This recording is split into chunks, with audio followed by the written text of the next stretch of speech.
أعوذ بالله من الشيطان الرجيم. بسم الله الرحمن الرحيم. السلام عليكم ورحمة الله وبركاته. الحمد لله رب العالمين، وبه نستعين على أمور الدنيا والدين، والصلاة والسلام على أشرف الأنبياء والمرسلين وعلى آله وصحبه أجمعين. سبحانك لا علم لنا إلا ما علمتنا إنك أنت العليم الحكيم. قال رب اشرح لي صدري ويسر لي أمري واحلل عقدة من لساني يفقه قولي. اللهم يسر ولا تعسر. اللهم صل على سيدنا محمد وعلى آله وصحبه وسلم، ولا حول ولا قوة إلا بالله العلي العظيم. أما بعد. Alhamdulillah, syukur kehadrat Allah Subhanahu wa ta'ala, kerana dengan limpah kurnia, rahmat, kasih sayang dan inayah daripada Allah Subhanahu wa ta'ala, alhamdulillah, pada malam ini kita sama-sama dapat ditempatkan oleh Allah Subhanahu wa ta'ala pada sebaik-baik tempat di dalam masjid ini. Alhamdulillah. Dan mudah-mudahan Allah jualah yang menempatkan kita juga pada sebaik-baik tempat di akhirat kelak di sisi Allah, insya-Allah. Tuan-tuan, puan-puan, hadirin hadirat, muslimin muslimat yang dirahmati sekalian, terlebih dahulu ucapan terima kasih saya kepada pengerusi majlis, seterusnya ahli-ahli jawatan kuasa masjid ini kerana sudi menjemput dan mengundang saya untuk menyampaikan ceramah pada malam ini. Alhamdulillah. Dan kita pun kira santai-santai saja, tak mau berat-berat. Dan insya-Allah kita sama-sama mengambil iktibar, mengambil pengajaran daripada satu ayat yang difirmankan oleh Allah Subhanahu wa ta'ala di dalam surah Al-An'am, merujuk ayat yang kedua, yang mana Allah Subhanahu wa ta'ala berfirman, A'udzu billahi minasyaitonir rajim. Huwallazi khalaqakum min tinin summa qadaa ajala wa ajalum musamman indahu summa antum tamtarun. Surah Al-An'am ayat yang kedua. Firman Allah, Huwallazi khalaqakum min tin. Dialah, yakni Allah Subhanahu wa ta'ala, Allazi khalaqakum, yang telah menjadikan kamu ataupun yang menciptakan kamu, min tin, daripada tanah, summa qada ajala, dan kemudian dia telah menentukan ajalmu, yakni ajal kematianmu, wa ajalum musamman indahu, dan ada satu lagi ajal yang berada di sisinya, hanya Allah lah yang mengetahui hakikatnya. Summa antum tamtarun, dan kemudian kamu masih lagi ragu-ragu tentang hari kebangkitan tersebut. Baik. Huwallazi khalaqakum min tin. Firman Allah Subhanahu wa ta'ala, dialah yang menjadikan kamu daripada tanah. Ini adalah merupakan penjelasan, merupakan khitab daripada Allah Subhanahu wa ta'ala tentang hakikat penciptaan dan hakikat kejadian manusia, yang mana kita semua dijadikan daripada unsur tanah. Di dalam satu tafsir, yaitu merujuk kepada tafsir Al-Jami' li Ahkamil Quran, yaitu tafsir Al-Imam Al-Qurtubi, yang mana Imam Al-Qurtubi di dalam tafsirnya tentang pembahasan bagi ayat ini ialah beliau mendatangkan dua pendapat ataupun dua pandangan berkaitan dengan kefahaman bagi ayat ini. Yang pertama, ini adalah merupakan pandangan dan pendapat yang lebih masyhur, yaitu sosok tubuh ataupun individu ataupun personality yang dimaksudkan di dalam ayat ini ialah merujuk kepada Nabi Allah Adam alaihi salam, dan al-khalq, ciptaan, adalah merujuk kepada anak cucu keturunan Nabi Allah Adam alaihi salam. Ini patut kita sedia fahami dan patut kita sedia maklumi bahawa setiap cabang, setiap dahan, setiap ranting merujuk kepada anak cucu keturunan Nabi Allah Adam alaihi salam, selalu disandarkan, selalu dinisbahkan kepada pokok dia, dinisbahkan kepada induk dia, dinisbahkan kepada teras dan akarnya, yaitu Nabi Allah Adam alaihi salam. Sebab itu di dalam Al-Quran Allah menggunakan lafaz khalaqakum. Ini adalah lafaz dalam bentuk sirah jamak, banyak, ramai. Kerana firman ini Allah merujuk ataupun memberikan penjelasan dan khitab kepada mereka. Siapa mereka? Anak-anak cucu keturunan Nabi Allah Adam alaihi salam. Ini adalah merupakan pandangan yang pertama. Pandangan ini diambil oleh banyak ulama-ulama yang muktabar, ulama-ulama yang besar. Contoh antara yang menerima kefahaman yang pertama ialah Al-Hasan, Qatadah, Ibnu Abi Najih, As-Suddi, Ad-Dhahak, kemudian Ibnu Zaid dan ulama-ulama besar yang lain. Itu kefahaman yang pertama. Manakala pendapat dan pandangan ataupun kefahaman yang kedua, Allah Subhanahu wa taala menciptakan sperma ataupun air mani daripada unsur tanah, yang mana bersesuaian dengan hakikat kejadiannya. Dan daripada hal tersebut Allah membentuk dan merubahnya menjadi seorang manusia daripada air mani ataupun sperma tersebut.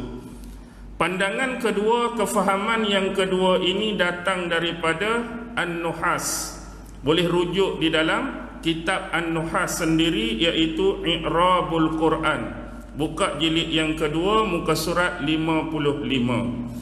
Baik, daripada dua kefahaman tersebut, apa yang jelas dan nampak bagi kita ialah kefahaman yang pertama secara rumusannya ialah berbicara mengenai asal usul, berbicara mengenai salasilah, berbicara mengenai resources, punca, sumber kita ini daripada mana. Kita semua ialah anak-anak cucu keturunan Nabi Allah Adam alaihi salam. Dan Nabi Allah Adam itu adalah induk bagi semua makhluk yang bernama manusia. Walaupun zaman telah merentasi tempoh-tempoh tertentu, adanya variasi-variasi, adanya kepelbagaian, mungkin dari sudut rupa bentuk, mungkin dari sudut ketinggian, mungkin dari sudut warna kulit, mungkin dari sudut bahasa pertuturan, mungkin dari sudut anutan agama ataupun kepercayaan. Tetapi base dia, dasar dia, kita semua siapapun adalah anak cucu keturunan Nabi Allah Adam alaihi salam. Itu hakikat yang perlu kita fahami. Yang kedua ialah lebih merujuk kepada hakikat kejadian penciptaan manusia itu sendiri, daripada unsur tanah dan juga daripada unsur air yang hina. Apa dia maksud air yang hina? Daripada sperma ataupun air mani. Menurut saya, bukan saya duduk depan ni, menurut saya Imam Al-Qurtubi tadi dalam kitab tafsir dia Al-Jami' li Ahkamil Quran, secara umum dan global, selepas Allah Subhanahu wa ta'ala menceritakan dan memperincikan tentang penciptaan alam yang besar, kemudian barulah Allah Subhanahu wa ta'ala menceritakan hakikat kejadian alam yang kecil. Apa dia kejadian alam yang besar? Kita baca tadi ayat yang kedua, Al-An'am ayat yang pertama, Alhamdulillahilladzi khalaqas samawati wal ardh. Segala puji bagi Allah yang telah menjadikan 7 petala langit dan bumi. Ini adalah hakikat penciptaan alam yang besar, yang mana Allah lah yang menciptakan keseluruhan alam semesta ini. Allah jualah dalam ayat yang pertama menceritakan bahawa dialah yang menciptakan lapisan-lapisan langit dan juga bumi. Ini adalah hakikat alam yang besar, kerana manusia itu berada di antara langit dan bumi. Kita hari ini yang memayungi dan menaungi kita apa dia? Langit. Kita duduk atas muka bumi. Itu hakikat alam yang besar. Kemudian barulah Allah menceritakan hakikat kejadian alam yang kecil. Alam yang kecil siapa? Kita semualah. Alam yang kecil adalah manusia. Tetapi walaupun dia alam yang besar ataupun alam yang kecil, Allah telah menetapkan, Allah telah menentu dan menakdirkan kedua-dua alam tersebut, baik besar maupun yang kecil, adanya ajal masing-masing. Kita sebagai manusia, alam yang kecil ada ajal kita yang dinamakan kematian. Alam pun ada ajal dia yang ditentukan oleh Allah yang namanya hari kiamat, hari kebangkitan, hari penghisaban, hari pengakhiran. Dua-dua ada ajal. Tetapi hakikat manusia, walaupun kita ni adalah penciptaan alam yang kecil, tetapi kita boleh memuatkan sebesar-besar alam yang besar itu dimasukkan dalam alam yang kecil. Contoh, Allah memberikan kita akal, Allah memberikan kita imajinasi, Allah memberikan kita bentuk fikiran yang hebat. Sebesar-besar alam, walaupun jauh melebihi besar manusia, semua kita boleh masuk, semua kita boleh tumpuk dalam kepala kita. Contoh ambil hak dekat yang mudah. Kita ni duduk dalam masjid yang besar. Cuba kita pi keluar masjid, kita pandang masjid hak besar ni, kita imaginekan masjid, kita photostat masjid, kita gambarkan masjid, masjid tu boleh masuk tak dalam kepala kita? Bukan masjid hak realiti, hak hakikat ni tu. Gambaran hak dia sebesar-besar tu bila masuk kita boleh cerita balik. Kalau kita perhatikan dengan teliti, orang tanya balik, ada berapa tiang masjid ni? Sebab kita duk parti dah tadi, duk bilang ada 12 katakan. Kita boleh cerita ada 12 batang. Cat atas dia warna putih, cat bawah dia warna ni, kipas dia besar mana. Benda tu hak lagi besar di luar kita, semua kita boleh sumbat. Semua kita boleh masukkan data dan dia punya fakta. Gajah sebesar-besar gajah bandingan kita memang jauh dan besar dia, tapi kita boleh gambaran gajah, kisah pasal gajah, pendetilan pasal gajah sumbat dalam kepala kita. Itu kehebatan yang Allah bagi pada makhluknya yang bernama akal fikiran. Baik. Pertama yang nak dicetuskan di sini ialah bila Allah menyebut dialah yang menjadikan kita. Ini bab tauhid. Ini bab akidah yang seharusnya menjadi pegangan yang begitu kemah dan kejap bahawa kita manusia ni ada pencipta. Kita manusia ni ada Tuan. Kita manusia ni ada pemilik dia. Siapa pencipta kita? Siapa Tuhan kita? Siapa pemilik kita? Allah Subhanahu wa ta'ala. Jadi bila kita ni ada Tuhan, ada pemilik, boleh tak kita ni nak hidup dengan bebas?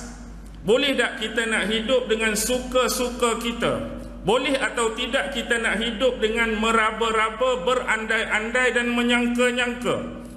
Lebih-lebih lagi persoalan tentang agama. Lebih-lebih lagi persoalan tentang syariat. Cuba tuan-tuan tengok dalam surah yang ke-18. Surah yang disunnahkan untuk kita baca setiap hari Jumaat. Surah apa?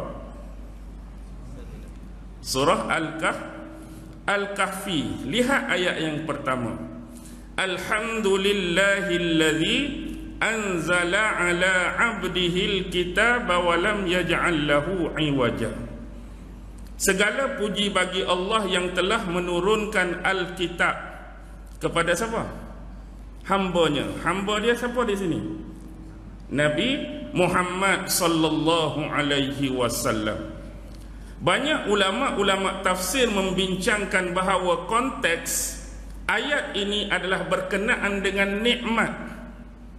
Antaranya ialah nikmat ilmu, antaranya ialah nikmat pengetahuan, antaranya ialah nikmat makrifat, antaranya ialah nikmat Alkitab dan juga wahyu daripada Allah.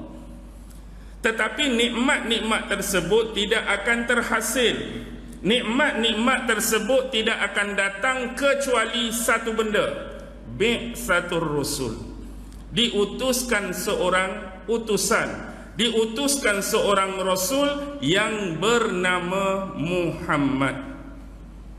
Bila diturunkan wahyu Alkitab yang bernama Al-Quran kepada Muhammad, maka akan terpancarlah kenikmatan tersebut. Nikmat seorang rasul yang bernama Muhammad ditambah dengan nikmat penurunan Alkitab yang dinamakan Al-Quran, maka tuan-tuan akan dapat kecapi apa yang saya sebutkan tadi. Nikmat ilmu akan keluar, nikmat pengetahuan akan keluar, nikmat makrifat akan keluar, nikmat kebenaran akan keluar, nikmat wahyu akan keluar. Baik, bila kita faham hal tersebut, ini adalah merupakan nikmat yang besar. Allah Subhanahu wa ta'ala sebagai pencipta bagi kita semua, Dia tidak meninggalkan dan membiarkan manusia ini terkontang-kanting, tanpa arah, tanpa hala tuju, tanpa panduan. Bayangkan kalau kedua-dua nikmat ni Allah tak bagi dan Allah tak beri kepada kita, apa akan jadi kepada kehidupan manusia? Allah kata, aku jadikan kamu, aku nak kamu semua mengenali aku nak kamu semua beribadah kepada aku nak kamu semua taat kepada aku nak kamu semua ikhlas padaku. Tetapi aku tidak akan hantar walaupun seorang rasul, dan aku tak akan turunkan walaupun satu kitab. Agak-agak bagaimana kehidupan kita? Nabi pun Allah tak mahu mari, katakan kitab pun satu dia tak mahu turun. Bagaimana agak-agak kita nak memandu kehidupan kita, nak mengenali Allah, nak menjalani hidup beragama dan nak menjalani hidup bersyariat? Maka kecelakaannya kehidupan manusia adalah meraba-raba. Kehidupan manusia adalah menyangka-nyangka dan mengandai-andai. Jadi lagu mana? Aku rasa Tuhan ni macam ni lah. Sebab panduan tak ada. Aku rasa tak, aku rasa Tuhan kita macam ni. Dah, aku rasa Tuhan kita macam ni lah. Jadi semua tu duk main agak-agak, andai-andai, sangka-sangka. Sebab panduan tak ada, Nabi yang diutuskan pun tak ada sebagai pemberita. Jadi itulah akan jadi kepada kehidupan manusia. Hak ni halal ke, hak ni haram ke, hak ni boleh ke, hak ni tak boleh ke, hak ni diperintah ke, hak ni dianjurkan ke, hak ni disuruh ke, hak ni tak disuruh, hak ni diboleh, hak ni tak diboleh. Mana dia punya panduan? Semua main agak-agak, semua main raba-raba. Tetapi itulah nikmat diutusnya Rasul dan nikmat diturunkan kitab namanya Al-Quran. Jadi itulah panduan kita hari ini. Dan ini termaktub di dalam dua kalimah syahadah tu. Dua kalimah syahadah. La ilaha illallah Muhammadun Rasulullah tu. Asyhadu tu kat depan lah. Ingat baik-baik, ini hakikat tauhid. Kita ni ada Tuhan, ada pencipta. Baik. Imam Qurtubi juga menjelaskan satu riwayat daripada Al-Imam Abu Nu'aim Al-Hafiz di dalam kitab dia Al-Hilyah. Riwayat daripada Murrah, daripada sahabat besar Nabi Abdullah ibnu Mas'ud radhiyallahu ta'ala anhu. Yang mana Abdullah ibnu Mas'ud mengatakan, sesungguhnya Allah subhanahu wa ta'ala mengutuskan malaikat yang berada di dalam rahim manusia.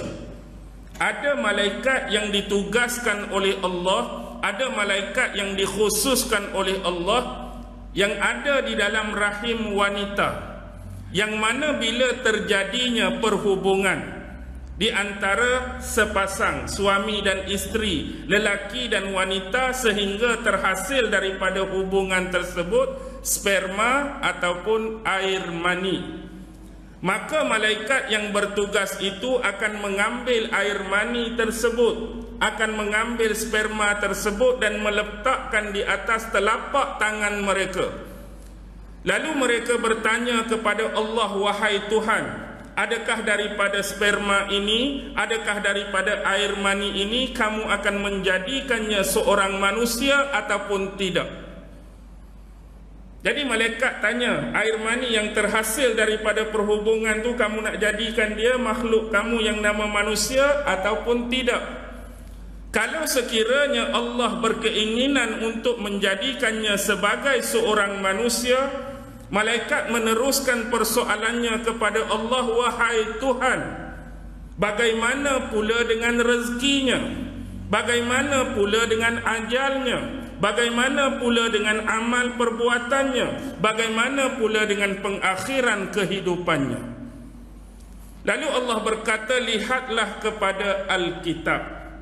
Kemudian malaikat pergi menuju kepada Alkitab yang berada di Lauhil Mahfuz. Di sana mereka menemukan rezeki bagi manusia yang bakal diciptakan itu.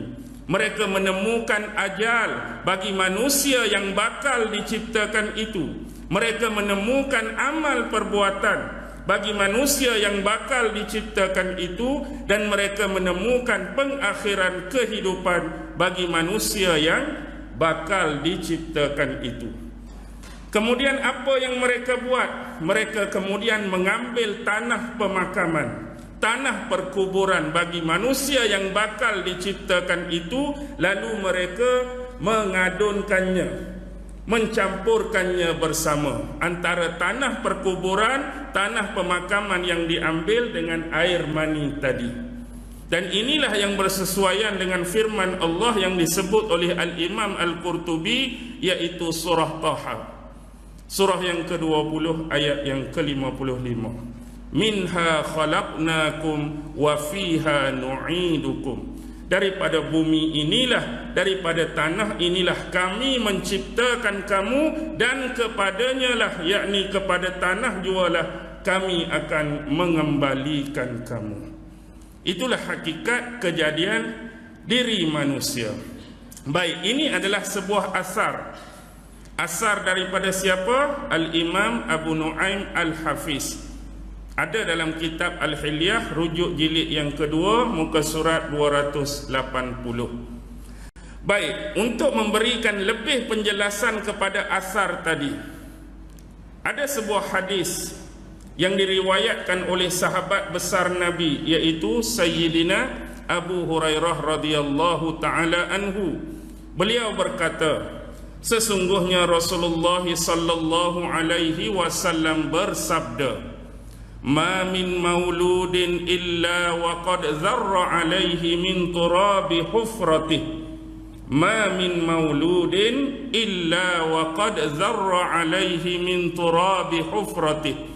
Tiadalah seseorang yang dilahirkan kecuali tanah perkuburannya, tanah pemakamannya pasti akan ditaburkan ke atas dirinya.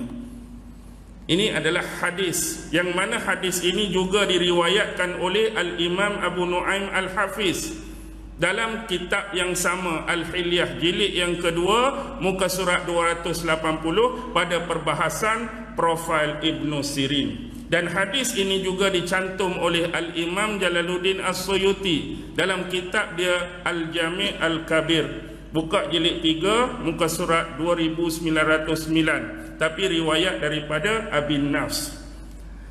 Ini memaknakan kepada kita bahawa hakikat kejadian manusia sebelum kita ini bergelar sebagai manusia, sesungguhnya tanah pemakaman ataupun tanah perkuburan kita tu diambil sejak awal lagi.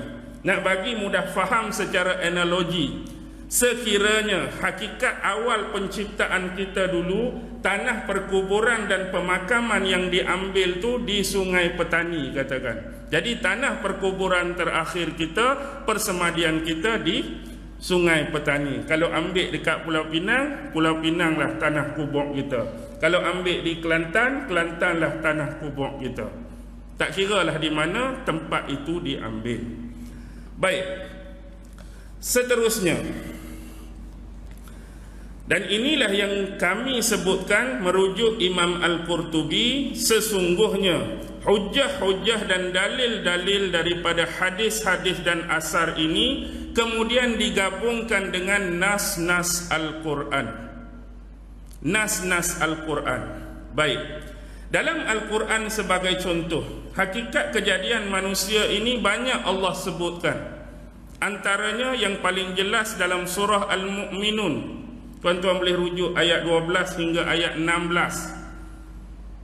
Antaranya ialah walaqad khalaqnal insana min sulalatin min tin summa ja'alnahu nutfatan fi qararin makin.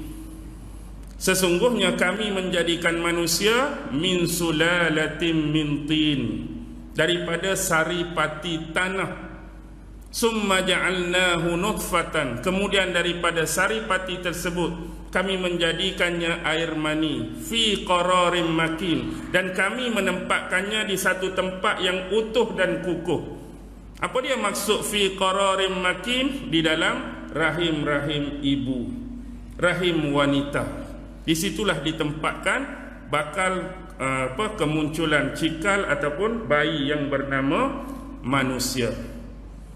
Begitu juga dalam surah yang lain. Sebagai contoh, imam kita setiap kali hari Jumaat sujud sejadah, dia baca surah apa? Sujud sejadah lah.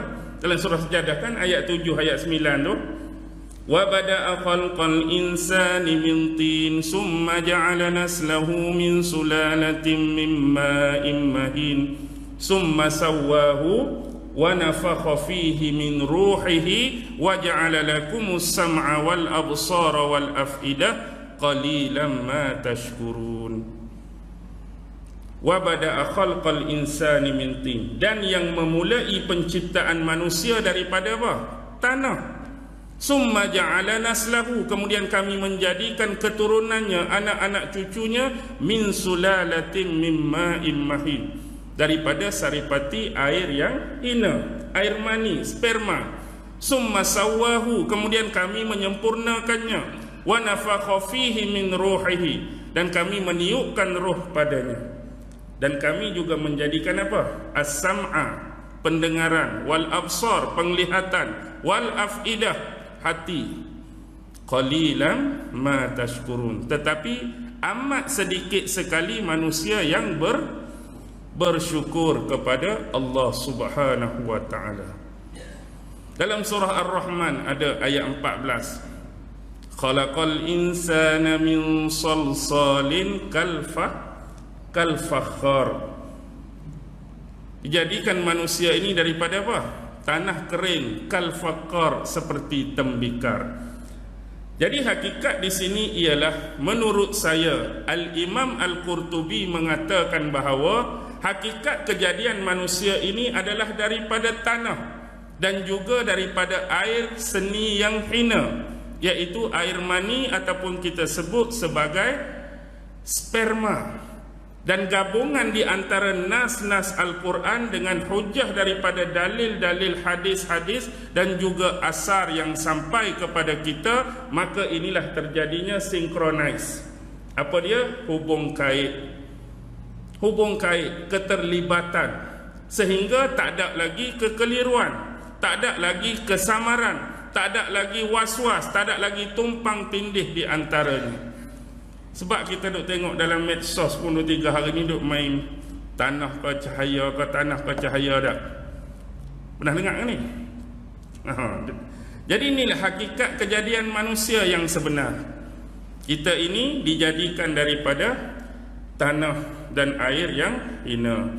Baik, di samping itu juga Imam Qurtubi membawakan penjelasan berkaitan dengan kekhususan penciptaan Nabi Allah Adam alaihi salam, juga melalui riwayat-riwayat tertentu. Sebenarnya banyak dah dalam nas Al-Quran, terutama surah Al-Baqarah, menceritakan tentang hakikat kejadian Adam.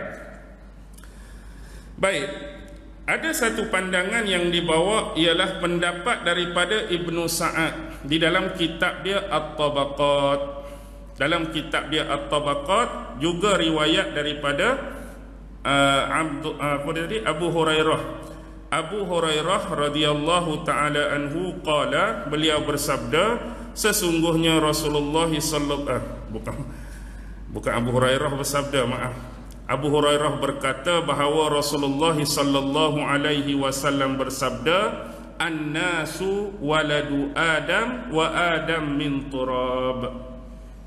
An-nas waladu Adam. Manusia itu adalah anak cucu keturunan Adam, wa Adamu min turab. Dan Nabi Allah Adam alaihi salam diciptakan daripada tanah. Baik. Itu hadis yang diriwayatkan oleh Al-Imam Ibn Sa'ad dalam At-Tabaqat, juga disebutkan oleh Al-Imam Jalaluddin As-Suyuti dalam dua-dua kitab jami' dia. Jami' As-Saghir pun dia sebut, Jami' Al-Kabir pun dia sebut, dan Imam Jalaluddin As-Suyuti kutkan hadis ni adalah hadis hasan, hadis yang terpakai dan terpelihara. Baik, seterusnya ada satu riwayat yang dibawa daripada Sa'id bin Jubair. Pernah dengar nama Sa'id bin Jubair ni? Sa'id bin Jubair, sahabat ke tabi'in? Sahabat ke tabi'in? Pernah dengar? Soalan tu tanya, Sa'id bin Jubair, sahabat ke tabi'in? Ada nama sahabat tak Sa'id bin Jubair? Tak ada. Sa'id Al-Khudri ada. Sa'id bin Jubair tabi'in, murid sahabat. Jadi beliau berkata, sesungguhnya Allah Subhanahu wa taala menjadikan Nabi Adam alaihi salam daripada tanah yang disebut Dajna. Daripada tanah yang disebut Dajna. Ada riwayat yang menyebut Dahna. Apa beza Dajna dengan Dahna? Titik sebiji saja. Eja Dajna, dal, jim, nun, alif, hamzah. Dal, jim, nun, alif, hamzah, Dajna. Kalau dalam konteks penulisan dan penerbitan, terangkat saja satu titik pada huruf jim, dia jadi huruf apa? Dia jadi huruf ha. Sebab itulah ada baca Dajna, ada baca Dahna. Okey. Itu kita boleh lihat dalam kitab An-Nihayah. Kitab Nihayah ni nama penuh dia Nihayah fi Gharibil Hadis wal Asar, karya Imam Ibnu Asir yang wafat tahun lebih kurang 606 Hijrah, seorang ulama besar. Dan ada satu lagi kitab Al-Qamus, menyebut, ada ulama yang menyebutnya Dujina. Huruf yang sama, cuma baris, da baris depan, jim baris bawah, nun baris atas. Jadi dia baca Dujina bukan Dajna. Okey. Tetapi di sini persoalan dia, walaupun ini disebutkan dalam tafsir Imam At-Tabari, tapi saya angkat tangan serenda wallahu alam, di manakah yang dikatakan bumi Dajna kalau ini ada kebenaran dia, ataupun dia cuma berbentuk riwayat yang dinakalkan semata-mata. Baik. Ada satu lagi riwayat daripada Al-Hasan yang mana beliau mengatakan, matan ni ada dalam tafsir Imam Qurtubi, tuan-tuan boleh rujuk. Wa khalaqa ju'ju'ahu min dariyah. Wa khalaqa ju'ju'ahu min dariyah. Dan Allah menjadikan ju'ju'nya. Apa makna ju'ju'? Ju'ju'. Ju'ju' dalam bahasa Arab dua makna. Ju'ju' satu makna ialah Allah.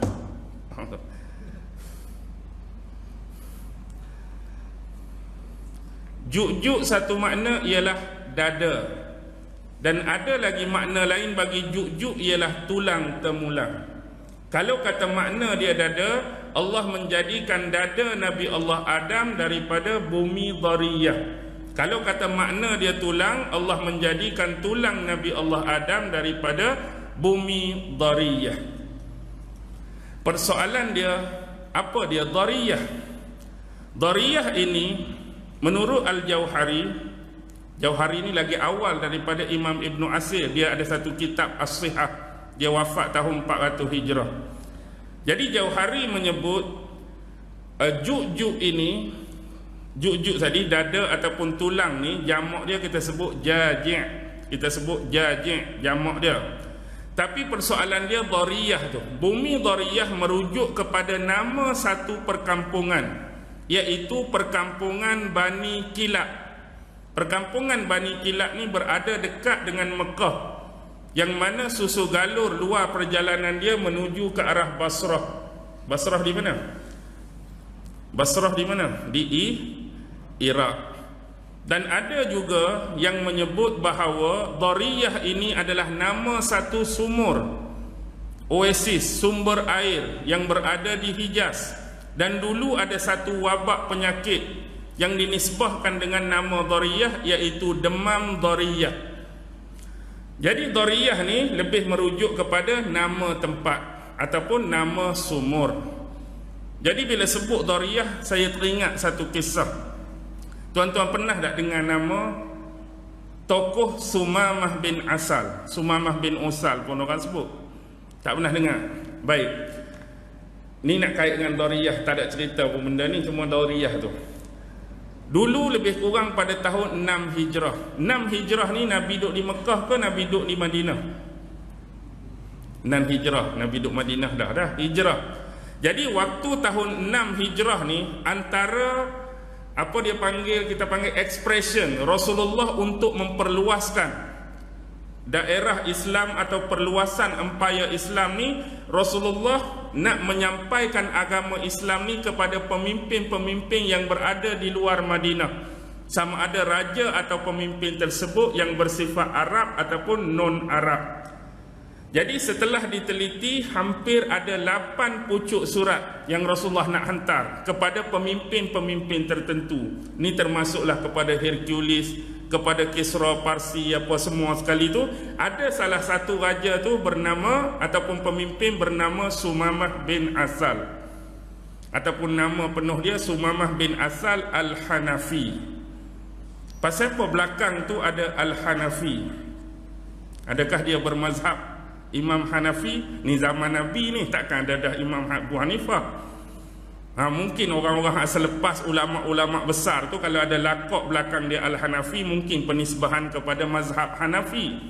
Tetapi Al-Hanafi kawan ini zaman Nabi merujuk kepada Bani Hanifah. Bani Hanifah. Dulu ada seorang isteri kepada Khalifah Islam yang keempat, Sayyidina Ali bin Abi Talib. Selain daripada isteri dia, anak Rasulullah Fatimah tu, dia ada isteri seorang wanita daripada Bani Hanifah. Sebab tu dia ada seorang anak lelaki yang terkenal dalam sejarah, Muhammad Ali Al-Hanifiyah tu. Sebab mak anak tu daripada Bani Hanifah. Dia adalah seorang pemimpin di Yamamah. Sumamah ni seorang pemimpin di Yamamah. Yamamah pula pada masa tu terkenal dengan seorang nabi palsu. Siapa dia? Nabi palsu daripada Yamamah, Musailamah Al-Kazzab tu. Jadi selepas surat tu sampai kepada Sumamah ni endah tak endah surat Rasulullah tu. Jadi dia buat ambil tahu tak ambil tahu. Jadi sampai satu tahap adanya dikatakan riwayat persekongkolan daripada Musailamah dan juga Sumamah ni, sampai Sumamah ni nak menyamarkan diri dia datang ke Madinah semata-mata dengan bertujuan untuk bunuh Nabi, tapi tak berjaya. Jadi atas sebab penolakan dia dan cubaan tersebut, seolah-olah perkataan yang keluar daripada Rasulullah tu menghalalkan darah dia. Darah dia ni dihalalkan. Jadi nak jadi cerita, tinggal sejak Sumamah ni, dan tahun 6 Hijrah juga adanya peperangan, iaitu peperangan dengan Yahudi Bani Quraizah, sebab mereka melanggar perjanjian dengan Rasulullah. Rasulullah dan sahabat pergi serang perkampungan Yahudi Bani Quraizah. Setelah mendapat kemenangan, ada sebahagian sahabat ni Rasulullah suruh pergi satu tempat. Ke mana? Ke Dariyah itulah. 30 orang saja, tapi semua pasukan tentera berkuda yang dipimpin oleh komander. Rasulullah minta sahabat yang bernama Muhammad bin Maslamah. Muhammad bin Maslamah mengetuai 30 orang sahabat berkuda lain pergi kepada satu perkampungan di Qurata, iaitu dekat dengan Dariyah. Daerah dia Barakah. Di sinilah perkampungan Bani Kilab, Bani Bakar bin Kilab. Sebab tu dia sebut tadi Dariyah, perkampungan Bani Kilab, perkampungan Bani Bakar bin Kilab. Bila pergi perkampungan tersebut, diingatkan adanya perlawanan, adanya pertentangan, tapi semua kecut perut lari. Jadi bila lari, banyaklah rampasan daripada unta dan juga kambing. Dalam perjalanan nak balik itulah tersua dengan satu kumpulan, yang mana kumpulan ni dikatakan nak pergi menunaikan umrah di Mekah. Ada umrah cara jahiliah dia lah. Rupanya tawanan yang ditawan oleh sahabat tu, dalam tu ada Sumamah. Dalam tu ada Sumamah, tapi disebabkan sahabat-sahabat tak kenal Sumamah tu, jadi dia pakai tangkap tawanan tu buat balik ke Madinah. Sedangkan dalam tu dianggap sebagai salah seorang yang halal darah dia untuk dibunuh, tapi sebab tak kenal. Jadi bila buat balik ke Madinah, jadi dia cek Sumamah ada, maka Sumamah diikat, ditambak di salah satu tiang masjid. Jadi satu ketika, satu saat Rasulullah keluar. Rasulullah tanya, ada apa dengan kamu wahai Sumamah? Apa jawab Sumamah? Wahai Muhammad, sekiranya kamu berkeinginan untuk membunuh aku, kamu kena ingat bahawa darahku ini dia ada nilai dan dia ada harga. Apa maksud dia? Kalau kamu nak bunuh aku, darah aku ni ada nilai dan ada harga. Bukan dia cabar Rasulullah bunuh dia dah, sebab dia ni adalah pemimpin, pemimpin Yamamah, pemimpin suku, pemimpin kaum. Maksudnya kalau dia ni nak dibunuh, biasanya darah pemimpin ni dia punya harga tinggi dan mahal kalau ditebus dengan wang tebusan. Tu maksud dia. Maksudnya kalau orang nak mari tebus tu, untuk darah aku, untuk nyawa aku sebagai pemimpin ni tinggi, kamu akan dapat imbalan dia. Yang kedua, kalau kamu melepaskan aku wahai Muhammad, kamu akan tahu bahawa aku adalah seorang manusia yang amat pandai berterima kasih kepada orang lain. Kalau kamu lepas aku, dan kalau kamu nakkan sesuatu, aku akan bagi kamu hadiah ataupun sesuatu. Rasulullah tak jawab apa. Rasulullah tinggalkan Sumamah. Malam kedua Rasulullah tanya soalan yang sama, itulah jawapan yang Sumamah bagi. Malam yang ketiga Rasulullah tanya, itulah jawapan yang Sumamah bagi. Akhirnya Rasulullah kata kepada sahabat, lepaskan Sumamah. Lepaskan dia. Lalu Sumamah keluar daripada masjid, kemudian terus ke kebun kurma yang berdekatan. Masuk dalam tu dia mandi, menyucikan diri. Ada riwayat lain sebut, sebelum dia nak masuk tu dia bertemu dengan sahabat. Dia kata, bagaimana cara aku nak memeluk agama ni? Bagaimana cara aku nak memeluk agama ni? Lalu sahabat kata, kamu kena bersihkan diri kamu, sucikan diri kamu dulu. Jadi sebab itulah dia masuk dalam kebun kurma, sucikan diri dia tu. Ringkas cerita, dia jumpa dengan Rasulullah dan kemudian dia masuk Islam. Tengok apa perkataan dia. 3 perkataan Sumamah. Wahai Muhammad, sesungguhnya demi Allah, tiadalah seorang pun yang paling aku benci di atas muka bumi ini kecuali kamu.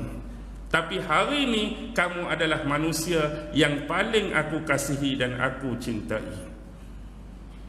Wahai Muhammad, demi Allah, sesungguhnya sebelum ini agama yang kamu anuti, agama yang kamu dakwahkan inilah satu agama yang paling aku benci sekali. Tapi hari ini inilah agama yang aku anuti sekarang. Yang ketiga, wahai Muhammad, demi Allah, sesungguhnya negeri inilah, merujuk pada Madinah, adalah sebuah negeri yang paling aku benci. Tetapi sekarang negeri ini adalah negeri yang paling aku sukai dan kasihi. Lepas dia masuk Islam, panjang lagi lah cerita dia tu. Cuma terkeluar cerita Sumamah ni sebenarnya tak ada kena-mengena dengan Sumamah. Saya nak sebut Doriyah tadi, sahabat yang pi serang Doriyah tu, kemudian dia balik tu jumpa dengan Sumamah tu. Okey, faham ah? Baik. Seterusnya, summa qada ajala, dan kemudian kami menentukan ajal bagimu, iaitu ajal kematianmu. Wa ajalum musamman indahu, dan ada satu lagi ajal yang berada di sisi Allah, yang Allah sajalah yang mengetahui akan hakikat ajal tersebut, iaitu tentang hari kebangkitan. Hanya Allah lah yang mengetahui akan hakikat hal tersebut. Baik, di sini ada disebutkan ajal yang pertama dan disebutkan ajal yang kedua. Secara umum kita dah faham, ajal pertama kematian manusia, ajal yang kedua ialah hari kebangkitan di mana bumi ini dikiamatkan oleh Allah. Tetapi ada beberapa pandangan. Yang ni kita boleh rujuk satu tafsir muktabar yang lain, iaitu tafsir Ibnu Katsir. Al-Imam Al-Hafiz Abul Fida Ibnu Katsir rahmatullahu alaih. Baik, di dalam tafsir tersebut Imam Ibnu Katsir mendatangkan 4 pandangan berkaitan dengan ajal yang pertama dan ajal yang kedua. Pandangan pertama ialah daripada Sa'id bin Jubair. Keluar balik nama tabi'in ni, tadi dah ada kan pasal bumi Dajnah tu. Sa'id bin Jubair mengatakan daripada periwayatan Abdullah ibnu Abbas bahawa ajal yang pertama adalah merujuk kepada ajal kematian, manakala ajal yang kedua adalah merujuk kepada ajal kebangkitan kali kedua manusia. Dengan kata lain, hari kiamat ataupun hari pengakhiran bagi alam semesta ini. Itu jelas. Pandangan yang kedua datang daripada tabi'in yang besar yang pernah berguru dengan 70 orang sahabat. Siapa dia? Tabi'in. Tok guru dia 70 orang sahabat. Hasan Al-Basri, tabi'in yang besar, tabi'in senior.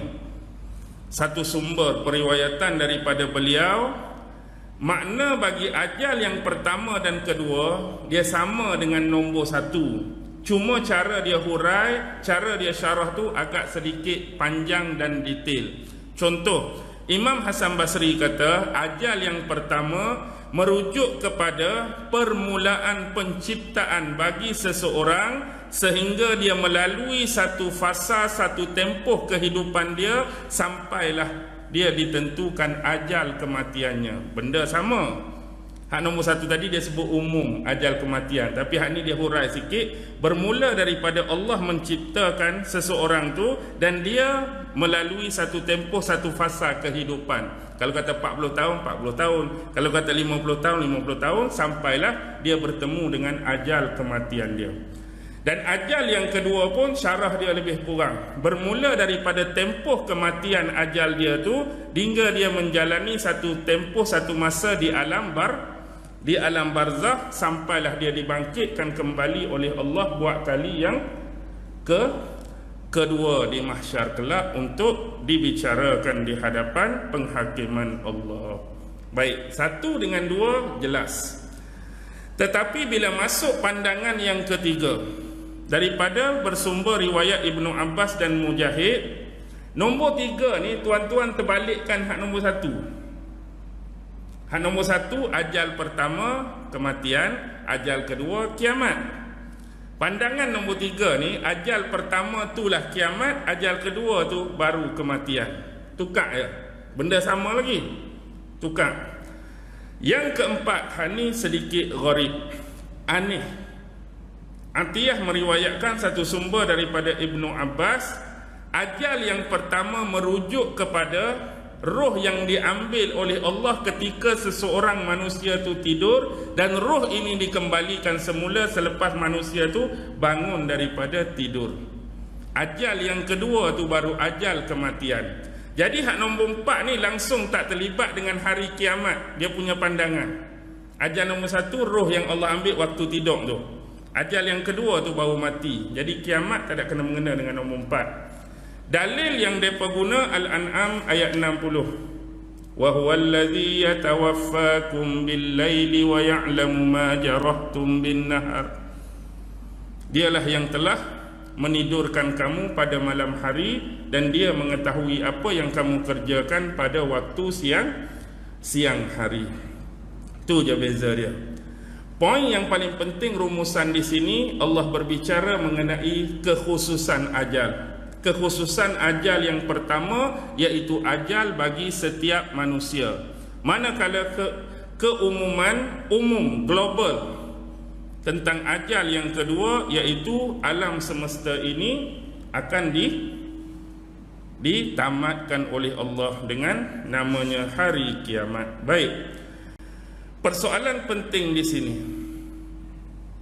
kita yang hidup ni pasti akan mati, confirm. Tak ada siapa boleh elak. Kullu nafsin za'iqatul maut. Saya akan mati, tuan-tuan hak duduk depan saya, puan-puan hak duduk depan saya pun akan mati. Cuma yang kita tak tahu bila ajal tersebut akan datang dan jemput kita. Contoh, saya hak duduk depan tuan-tuan ni sekarang ni dah 46 tahun. Atas dasar kemungkinan, cakap atas kemungkinan, mungkin Allah nak ambil 52, tak tahu. Mungkin Allah nak ambil 63, tak tahu. Mungkin Allah nak ambil 70, saya pun tak tahu. Ataupun mungkin Allah nak ambil 46 juga, tapi sekarang baru bulan Februari. Mungkin nak masuk puasa, nak masuk Ramadan, dia nak ambil, wallahu alam. Ataupun lepas raya Syawal, wallahu alam. Ataupun hujung bulan 12 nak cuti sekolah, wallahu alam, saya tak tahu, tuan-tuan pun tak tahu. Begitu juga dengan harinya, mati tu hari apa, bulannya, bulan apa, tahunnya, tahun apa, pukul berapa, waktu bila, tempoh masa bila, saya tak tahu. Dia nak ambil waktu pagi ke, dia nak ambil waktu syuruk ke, dia nak ambil waktu duha ke, dia nak ambil waktu tengah hari ke, dia nak ambil lepas asar ke, dia nak ambil waktu drama Korea, waktu maghrib tu ke, wallahu alam. Dan begitu juga dengan asbab kematian. Sebab kita nak meninggal, mungkin meninggal secara biasa, tidur dalam bilik tidur kita, atas katil kita, bantal kita, tilam kita. Mungkin juga Allah nak ambil kita di luar rumah kita, atas jalan aksiden, wallahu alam. Jatuh pokok, wallahu alam. Terjun lubang, wallahu alam. Kena langgak tu, wallahu alam. Kena bunuh, wallahu alam. Terbunuh sebagai mati syahid, wallahu alam. Kita tak tahu bagaimana bentuk kematian kita. Dan begitu juga pengakhiran kehidupan kita. Sama ada mati dalam keadaan beriman kepada Allah dan membawa keimanan tersebut bertemu dengan Allah, ataupun sebaliknya. Tapi kita selalu minta biarlah kehidupan kita ni berakhir dengan husnul khatimah. Imam duk doa, kita duk doa. Hal selebihnya Allah lah yang lebih mengetahui. Itu permintaan kita. Harap-harap Allah mengampuni dosa-dosa kita dan memakbulkan harapan dan permintaan kita nak meninggal dalam husnul khatimah. Itu impian kita. Bab mati, bila bercakap mati, tapi sebab itulah bila kita nak kait dengan isu-isu yang ada di akhir zaman, bagaimana keadaan kita nak meninggal, tuan-tuan. Dalam Quran Allah dah ceritakan bentuk-bentuk kematian yang pelbagai. Allah cerita pasal utusan-utusan dia. Dan bila sebut utusan Allah, pasti ada pendukung, pasti ada penentang. Nabi Nuh ada pendukung dia, ada penentang dia. Dan kedua-dua watak tersebut dah lama meninggalkan kita. Mereka semua dah meninggal. Termasuk utusan tersebut sudah diwafatkan Allah. Nabi Nuh wafat, hak sokong dia pun meninggal, hak lawan dia pun meninggal. Tetapi perbezaan dia cuma dua. Pendukung meninggal macam mana, penentang meninggal macam mana. Mati tetap mati. Tuan-tuan, pilihan di tangan anda. Anda nak jadi seorang yang meninggal di hadapan Allah dalam keadaan menjadi pendukung agama Allah, ataupun manusia yang menentang agama Allah, menentang Rasulnya, ataupun manusia yang menjadi penyokong kepada Rasulnya. Semua Nabi-Nabi itu ada benda tu. Faham tak maksud saya? Nabi Hud ada penyokong, ada penentang. Nabi Soleh ada penyokong, ada penentang. Sampailah Nabi Muhammad pun ada penyokong, ada penentang. Agama Islam hari ini pun ada penyokong dan ada penentang. Dan kita semua pasti akan mati. Dan kita nak mati dalam bentuk yang macam mana?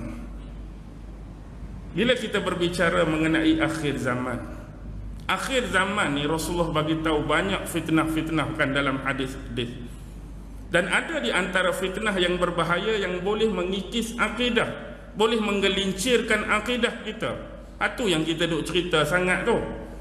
Ada benda-benda yang dia boleh menyebabkan kita terbabas, kita terlepas, kita tergelincir. Bab akidah paling penting, takut jatuh pada syirik. Syirik pada akidah, syirik pada i'tiqad, syirik pada amalan, syirik pada ucapan, syirik pada perbuatan. Benda tu kalau tak jaga, kalau tak belajar sungguh-sungguh, takut kita tu terkena tempiasnya. Begitu juga dengan hal syariat. Ada begitu juga dengan hal keagamaan. Begitu juga dengan hal akhlak.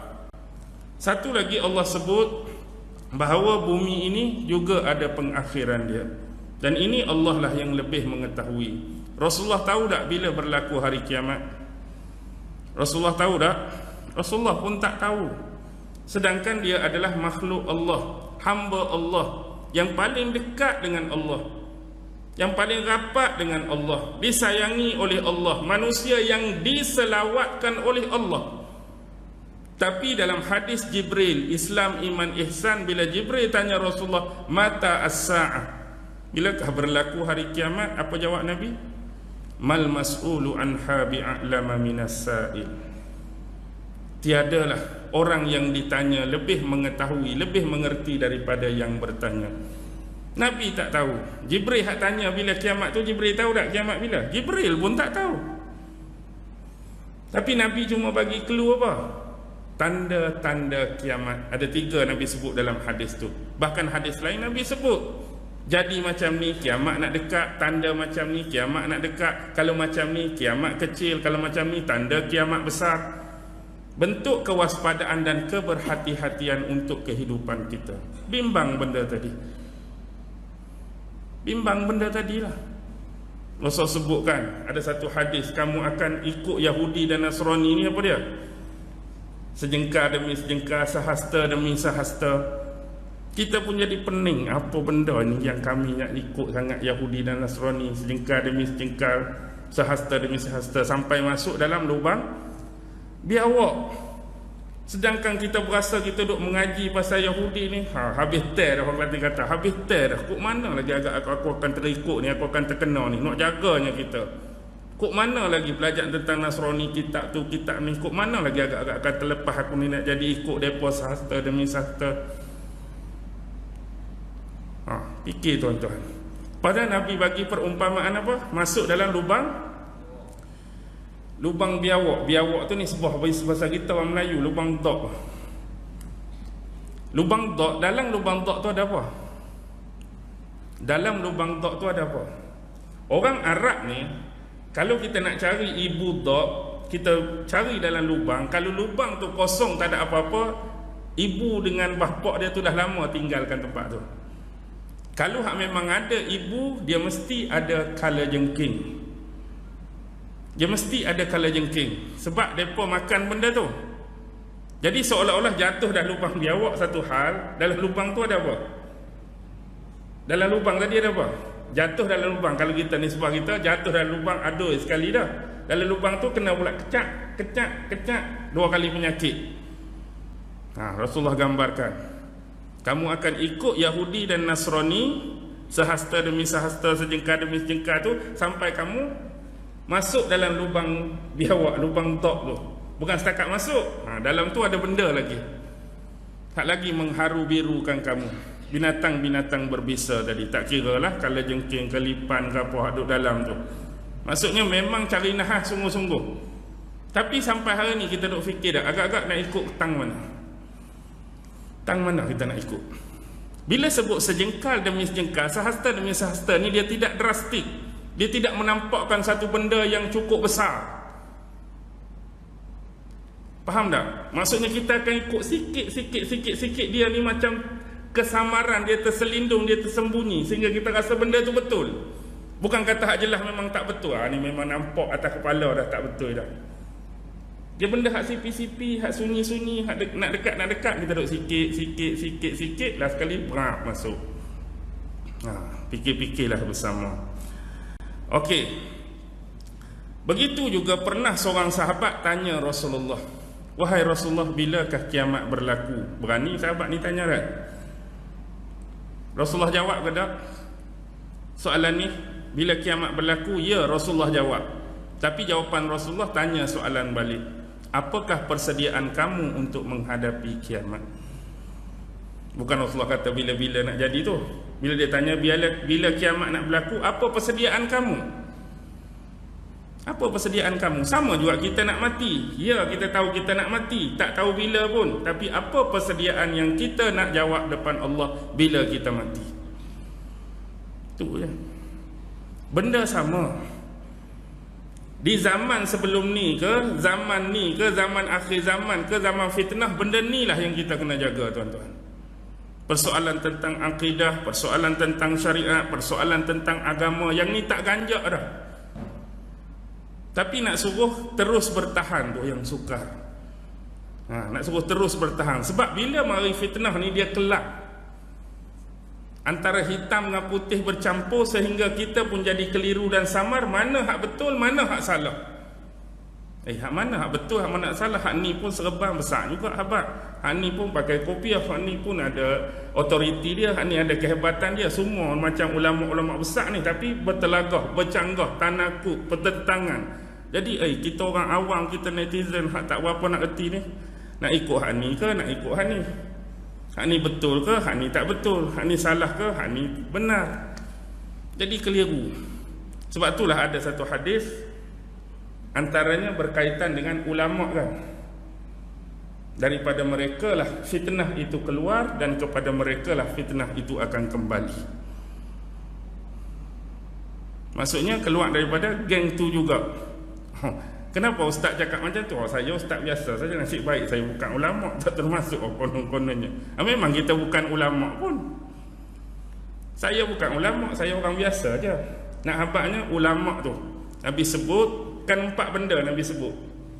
Pertama, Nabi sebut tentang Islam di akhir zaman yang akan hanya tinggal nama. Islam akan tinggal nama. Al-Quran akan cuma tinggal tulisan. Masjid besar tersegar indah tapi kosong daripada hidayat. Dan yang keempat tu Rasulullah sebut, wa ulama'uhum syarrun nas tahta adimis sama. Dan ulama kamu pada masa itu adalah sejahat-jahat manusia yang berada di bawah kolong langit. Daripada mereka lah keluar fitnah, dan fitnah itu juga akan kembali berlegar-legar di kalangan mereka. Wallahu alam bila benda tu nak berlaku.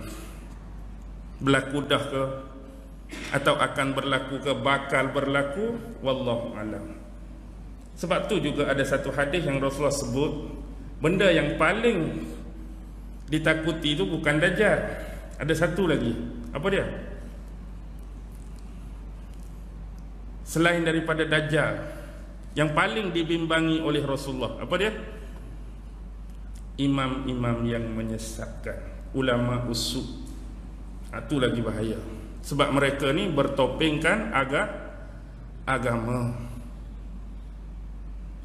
Mereka bertopengkan agama, menggunakan otoriti atas nama agama untuk menyesatkan manusia lain.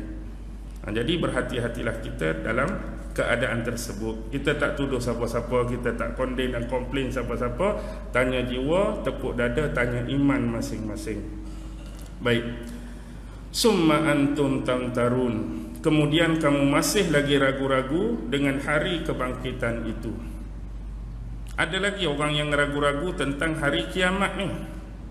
Orang kafir ke, orang etis ke, dia ragu-ragu tentang hari kiamat. Kita orang Islam macam mana? Hari kiamat adalah base, rukun iman kita tu. Bila kata rukun iman, sekiranya kita rasa kiamat ni ada ke tak ada, dia bahaya tu. Jangan duk main buat ayat-ayat buat pening lagu tu. Ada ke kiamat ni? Mungkin ke kiamat ni berlaku? Boleh dah Allah nak hidupkan kita balik? Jangan buat ragu-ragu, jangan buat ayat-ayat leceh macam tu. Ni bab imam, ni bab akidah ni. Rukun iman, percaya kepada hari kiamat. Baik, berkemungkinan ada sesetengah orang dia tak percaya kepada kiamat, mungkin kerana dia berasa sebelum dia mati dia macam ni.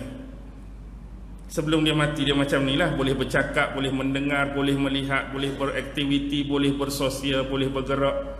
Tiba-tiba mati. Bila mati, tanam dalam tanah.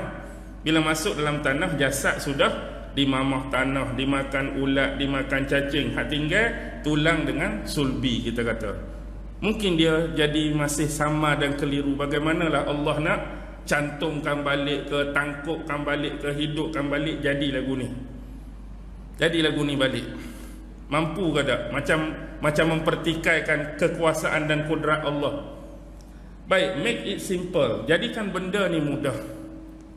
Kita ni, kalau kita ragu-ragu untuk dibangkitkan kembali, yang sebelumnya kita macam ni, cuba fikir sejak awal. Kita sebelum ni pernah ada ke tak ada?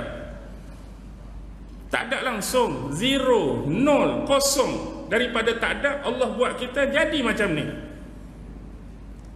Takkanlah kita tak boleh fikir kemampuan, kekuasaan, kudrat Allah sebelum ni yang kita tu kosong daripada tak ada boleh ada macam ni. Takkanlah hak bekas ada setakat tinggal tulang tu Allah Ta'ala nak hidup balik.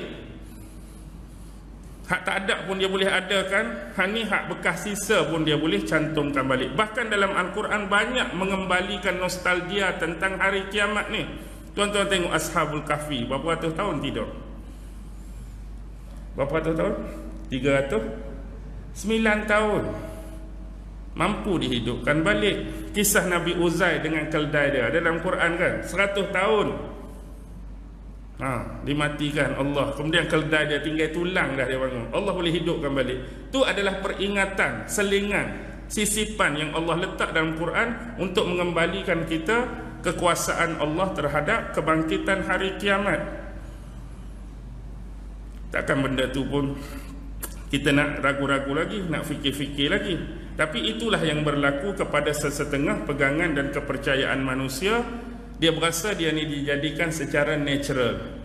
Dan kalau mati pun tak ada bangkit-bangkit dah. Tak ada azab kubur, mati lagu tu. Tukar generasi saja. Hidup generasi lain, mati generasi lain. Hidup generasi lain, mati generasi lain. Bagi mereka dunia ni akan berterusan, tak ada pengakhiran dia, tak ada hari kiamat. Ada kepercayaan yang sedemikian. Tapi bagi kita ada. Sebab kalau kita lihat pun kehidupan kita ni dipenuhi dengan rasa banyak ketidakpuasan hati. Tuan-tuan perasan tak? Kita kadang-kadang dalam satu kes, bila kita berdepan dengan permasalahan dan rasa macam aku tak puas hati lah benda ni, patut dia tu kena, patut aku yang kena. Kita berasa bila nak dibalas kawan ni tak? Kalau kata mati saja-saja tak hidup balik, rasa macam tak puas hati benda tu. Ada orang yang meninggal dalam keadaan pengkhianatan atas diri dia. Ada orang yang meninggal dalam keadaan diri dia dizalimi. Ada orang meninggal dalam keadaan diri dia dibuat macam-macam. Maksudnya tak ada pembelaan seolah-olah. Kalau tak ada lah balik hari kebangkitan ataupun hari pengadilan semula, seolah-olah mati dia ialah mati yang penuh dengan kezaliman berlaku atas dia, pengkhianatan berlaku atas dia, tak ada keadilan atas dia. Lepas tu orang jahat pun mati lagu tu juga, tak diadili kejahatan dia, tak diadili apa dia punya kuku besi dia. Tapi besok Allah akan adili, walaupun kebaikan sebesar zarah, kejahatan sebesar zarah. Mungkin atas dunia kita boleh terlepas. Pasal apa hang boleh terlepas? Sebab aku rasuah hakim tu. Pasal apa hang boleh terlepas? Sebab lawyer tu kawan baik sekolah aku, duk main bola sekali dulu. Aku kecek-kecek sikit, belanja kopi songkok 2-3 kopi songkok 2-3 gelas. Okey, lepas. Pasal sebab apa? Sebab ni ada kabel. Pasal apa ni? Besok di hadapan Allah boleh lagi nak rasuah-rasuah tak? Boleh lagi nak belanja-belanja kopi tak? Tak ada dah. Masing-masing dengan pengharapan masing-masing di hadapan Allah. Memang nak cari tempat nak berpauk tu, tak ada dah. Kecuali orang yang hampir dengan Allah dan orang yang mendapat petunjuk dan syafaat daripada Rasulullah sallallahu alaihi wasallam. Apa dah kita? 9:12 dah. Boleh saya berhenti lah. Saya pun memang tak larat dah ni. Tua dah saya ni. Ada saya tengok satu komen tu, dia kata beza sungguh sebab ustaz ni misal dengan janggut putih semua dah. Saya pun sedar diri lah, saya ni makin tua dah. Memang tak larat dah. Dulu standard saya 2 jam 3 jam tu sungguh saya abang. 2 jam 3 jam berdiri, 4 jam tu boleh. Lah ni semayang, tuan-tuan tengok lah, semayang kuasa kursi dah. Tak larat dah. Lutut habis gel dah. Habis apa? Orang bahasa doktor apa ni? Habis dia punya saya tak kerti nak sebut tu. Tak betul lah dia sebut tu. Cuma saya nak abang kita boleh sebut gel. Satu lagi kita sebut apa? Selain pada gel ni grease orang kata. Orang tua kata lutut habis grease. Tu lah kita orang kampung, bahasa orang kampung. Lutut habis grease, lutut habis gel. Dia bukan kata tak boleh berdiri. Dia boleh berdiri. Kalau bergerak tak apa, sebab dia tak statik. Tapi kalau duduk setempat tu, Fatihah tak ada habis, jangan nak rebah. Dia jadi ketak-ketak-ketak nak rebah, nak terbalik.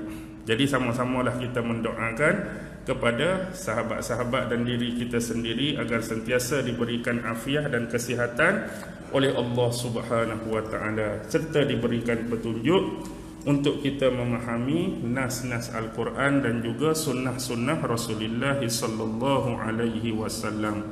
Yang baik tetap datang daripada Allah, yang lemah, yang kurang, yang sering tersilap dan tersalah tak ada orang lain, itulah diri saya. Wabillahi taufiq wal hidayah. Wassalamualaikum warahmatullahi wabarakatuh.